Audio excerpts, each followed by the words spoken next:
Hello, ladies and gentlemen. I am your host, the Caffeine Gamer, and welcome to a slice of Freedom Planet.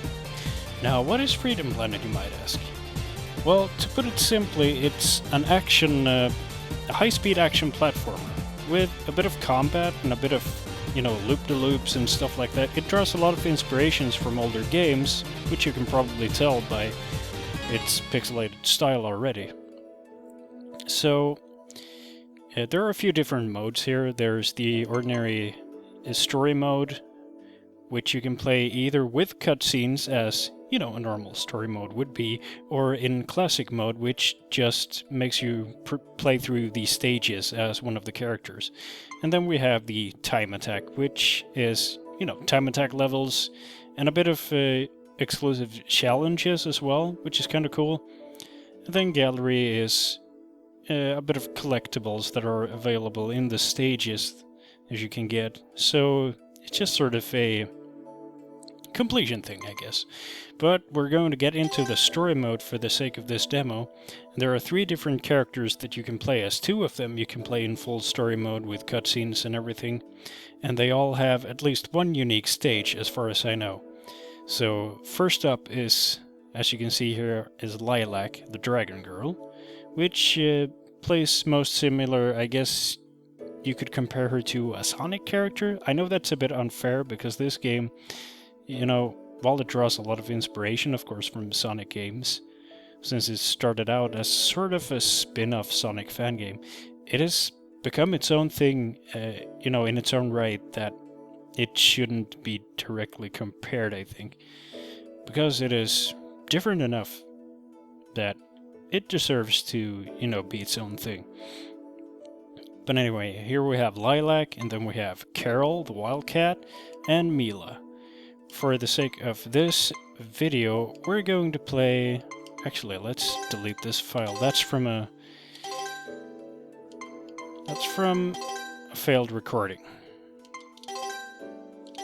So, let's start a new file. Let's go with Adventure so that you get to see a bit of the cutscenes and get a feel for the story. I'll try to keep quiet while the action is going on.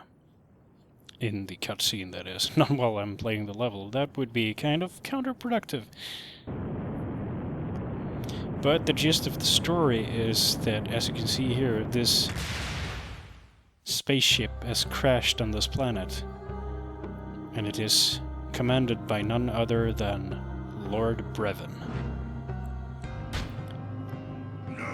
Infuriated at the loss of his spaceship, and thus the loss of him being able to, conquer planets and be a space tyrant and stuff like that, he seeks a source of power to charge his ship back up so that he can escape the world that he's trapped in. And by doing so, he's starting to hurt a few people in the process. Can't you be Little Miss Hero Pants some other time? Not a chance! Fine, I'll go by myself. Maybe. Alright, we're getting started already. So, as you can see, as I said before, the story mode lets you play as either Lilac or Carol. We're going to go with Lilac for now, because actually she's my favorite so far. I've only played a bit with Carol, so I wouldn't say it's a fair comparison just yet, but Lilac has a few more high-speed moves, and I like myself a good high-speed platformer, so of course I would more go for her as my main. But there are a few elements to the game, other than running around and doing a few moves and fighting. You collect these blue gems, which count towards, actually counting down towards an extra life from 200. And we also have the blue meter at the top left, which lets you do things like this: a dragon boost for Lilac and other moves for the other 2 characters. And collecting gems also helps refilling your energy meter faster. And below the energy meter are the life leaves, or petals, I guess. Other than that, it's pretty straightforward. You know, Lilac has quite a few moves. She has a downward kick like that, an uppercut, and a little spin, the Cyclone, which works as a double jump as well. And then, of course, the Dragon Boost that I mentioned earlier.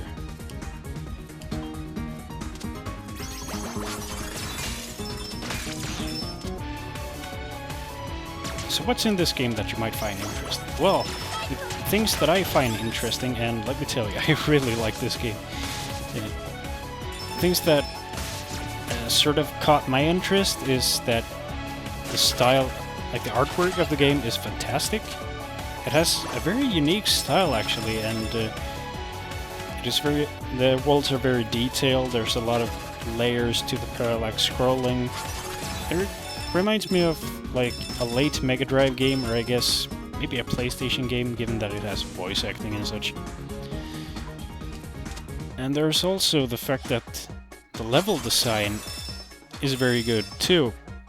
There's a lot of layering to it. There are a lot of different paths to take, and I think some are exclusive to the different characters. So there's plenty of game time to get out of this game. And as we will see a bit later, I'll be going through the entirety of this stage. There are also some pretty cool boss battles in this game. Some of them downright crazy that you can barely keep up with what's happening for the first few times anyway. But the game, although it is challenging, it is very fair with its checkpoints, and if you die during like the final phase of a boss, it checkpoints you back to it usually. So that's very nice of it. Or if you're feeling you can take on an extra challenge, there's a difficulty adjustment in the options menu. So you could go for a bit of a harder difficulty if you find it too easy. For me, I played through normal, which I think is the second hardest difficulty. And it was, you know, fine enough for me. I wouldn't say I'm a platforming expert, but I've played quite a few platform games and I like to play them, so I consider myself decent enough, I guess. But if you want that extra bit of challenge, you can go for the hard mode and try it out. Actually, I might just do that. You know, just to try it out. I don't think I'll play through the entire game again on hard mode. But yeah, I've finished the game as Lilac, so I will be playing through the game as Carol and Mila.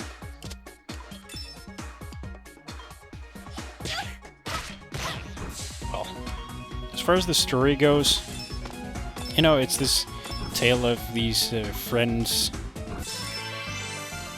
you know, hanging out and trying to save the world from the evil Lord Brevin and his mischievous schemes.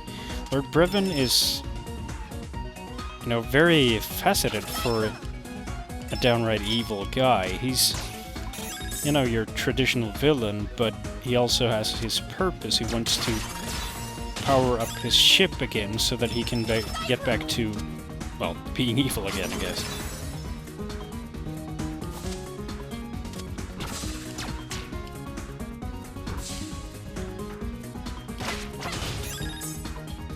And in that sense, it gives him a bit more character.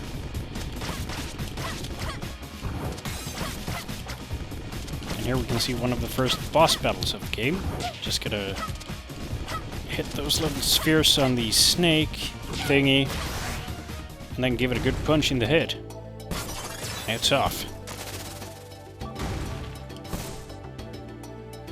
Now, most of the levels are quite long. Oh, kind of glitched out there. Most of the levels are quite long, and, you know, they have different segments which either transition between screens, or sometimes the transition, like after that boss battle, it's more or less seamless. Which I think is really cool. Instead of splitting up the levels, it's just one long level.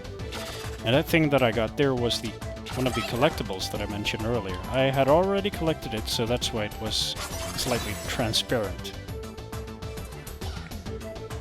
But as far as I know, the collectibles don't really do anything except, you know, being there for the sake of completion.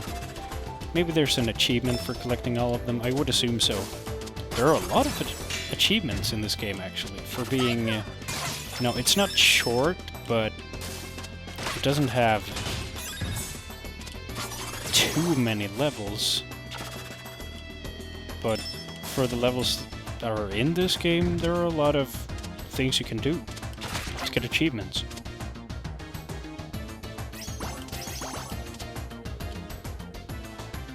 I like little details like that when she's swung onto the ladder.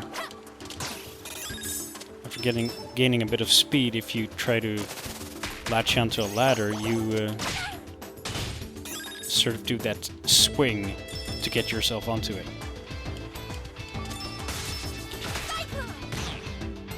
Another thing that this game has going for it, except for great art, a pretty good story, and some pretty fantastic level design, is also that it has quite good music. There are a few memorable tracks, and those that aren't, you know, whistleable are very ambient and fit very much in with the levels that they're in.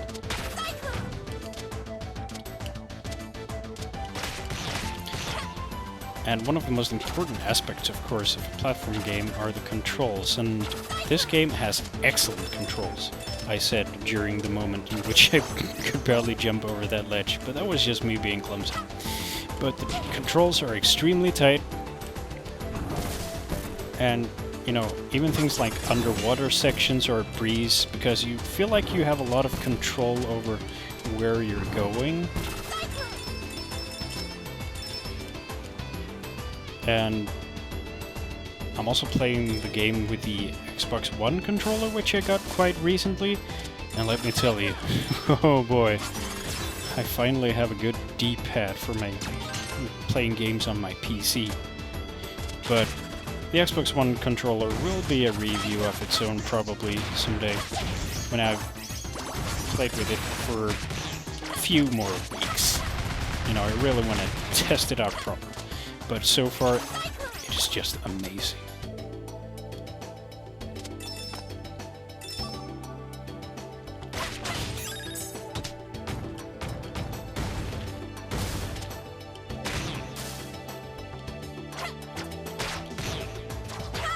Like I mentioned before, even underwater, you have a lot of control over where you're going, and you can opt towards either swimming, which not even Sonic can do.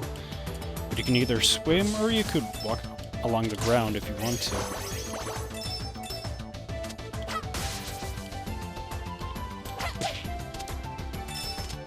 And these plants always get me.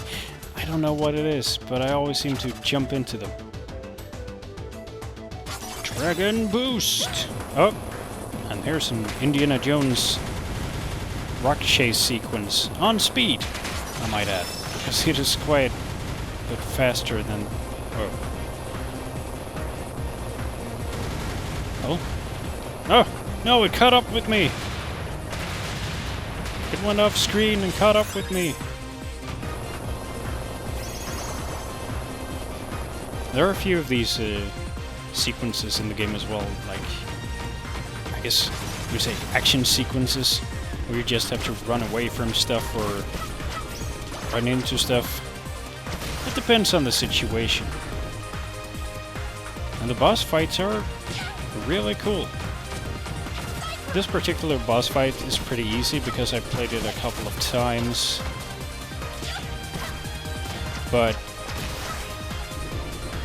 the later bosses in the game are quite difficult, let me tell you. And it takes a bit of training to actually get them down. Ah, it didn't hit me. I'm gonna get you. Haha, Dragon Boost kill.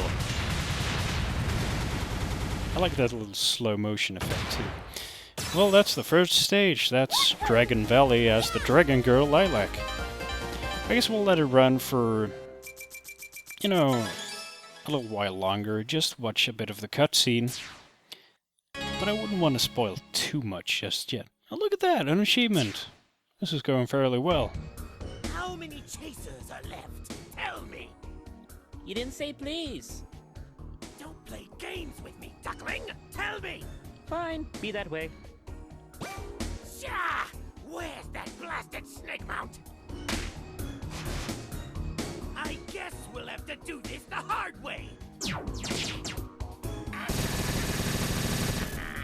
I can do this all day! If you didn't guess already, Serpentine is the right-hand man of, or right-hand snake Oh no! of Duckman Lord comes Brevin. with me. I'm not gonna let you eat him. What? I like how the music stops, like, what? What the? Eat him? What do you mean? Too easy. Whoa, that was a close one. Thank you, Miss, Lilac. Miss Lilac. Are you okay? I saw a huge explosion back there. You've been following me this whole time, haven't you? Duh. I take it you know this guy. Girl. This girl. She's like my tail, always right behind me. Carol the Wildcat, at your service. And this is Lilac. Well, I'm Torque. I'm a shell duck. Shell duck? It's more of a nickname. I'm not exactly from around here. But anyway, everyone, that has been a slice of Freedom Planet. And if you like a bit of action platforming, high-speed action platforming, and some nice pixel art and good music, and a fairly good storyline and decent voice acting to boot, this has probably got something for you. That's the end of this slice video, and I hope I'll see you next time. Until then.